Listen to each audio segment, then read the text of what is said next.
What's that? So we're gonna go into this segment, man. We call Keys to the Game segment, and one of the keys I think is especially when you're young, if you learn this early, you will actually become a really better person. Is taking criticism. That's big time. A lot of times you can't see yourself in that third person like everybody else see you because you can't physically sit on the other side of the room and look at you. Right. And some people they don't know they're acting silly until somebody say, "Hey man, you bugging out. You acting silly, man. You need to calm it down."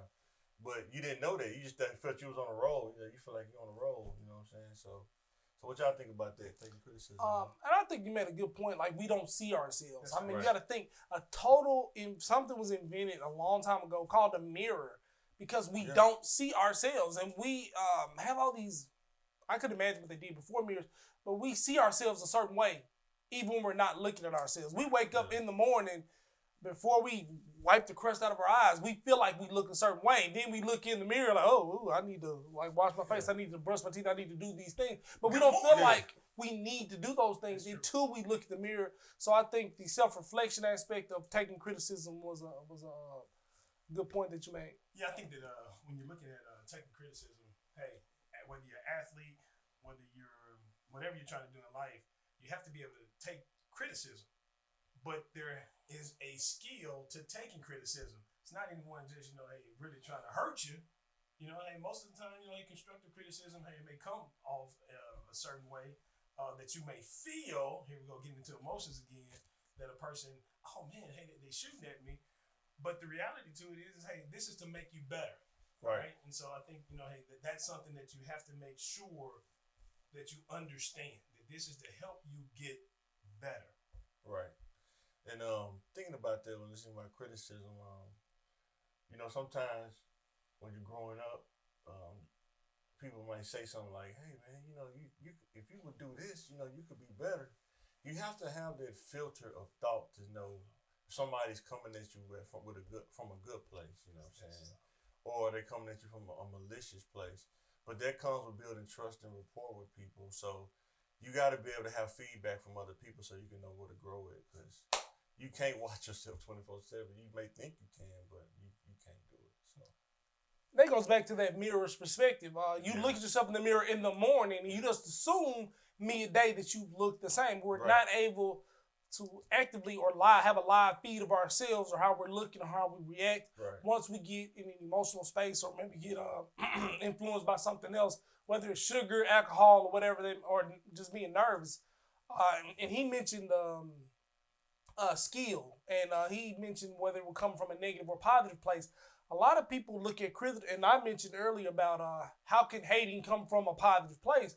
Well, without the skill to discern whether it's there to motivate you or to teach you something, that's a skill that you need to learn. Like whether it's malicious or they're just kind of hating. If every time somebody says something to you that that's different from what you think, and you believe that's hating, you probably need to work on a skill of being able to receive information that's unpleasant to you that could be beneficial.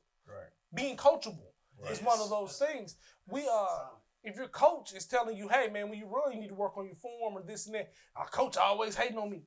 How does it benefit the coach to hate on you and tear you down without some kind of purpose? You can't just assume that you're being abused. Let's look at what coach was actually trying to say. Like, why is he here trying to tell me to square my shoulders? That ain't my natural shooting motion, or whatever the case may be. Well, maybe he wants the team to win. We have a common goal. It doesn't help him to hurt me. So maybe I should reevaluate what actually coach is looking for, and that's a skill. And then you don't want to have that one-up mentality. You know what I'm saying? If somebody give you the criticism, you know what I'm saying? Somebody say, "Man, you can do it, man. I did it. I went to school full time, and I was married with one kid." And then the person say, "Well, you ain't got 2 kids doing that. I got 3 kids. You ain't doing that." Just learn how to take advice from people, man. Sometimes people try to encourage you. Make it hard for people to encourage you. Don't make it hard for people to encourage you. But your mama and I'm not talking from a place. I used to be like that when I was younger. I used to have that rigid mindset, man, and I had to learn had to open my mind up to thinking in different ways. So definitely, taking criticism is vital. Yeah. If you want to, whatever you want to do in life, hey, you're gonna have critics, right? But at the same time, you have to be able. Hey, when my brothers just said, you have to be able to take it though. You know, Right. you have to be able to. Hey, in order to make it, you don't have to hey take it. You know, Right. specifically when it comes to criticism to get better. And so it's awesome. You got to turn those negatives into positive. If it actually is legit negative criticism, Right.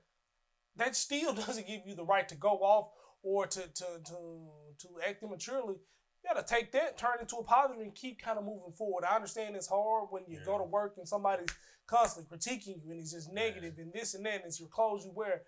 But, you know, you still got to try to move forward with that. It's like having that Greek mentality. I was telling my history teacher, I was like, there's no way all those guys back then had six packs. They be on those statues and they got six packs and they ripped up. Man, those guys weren't. I mean, you think about the regular world today, everybody ain't like this. It was like everybody but the statue of was ripped up and had a six pack. Even like us, you look in the mirror, you may think, I got the body of a Greek guy, but everybody else don't think that. You don't want to think that, you know what I'm saying? Hey, they was on a whole different kind of labor force back then. Yeah, man. Yeah.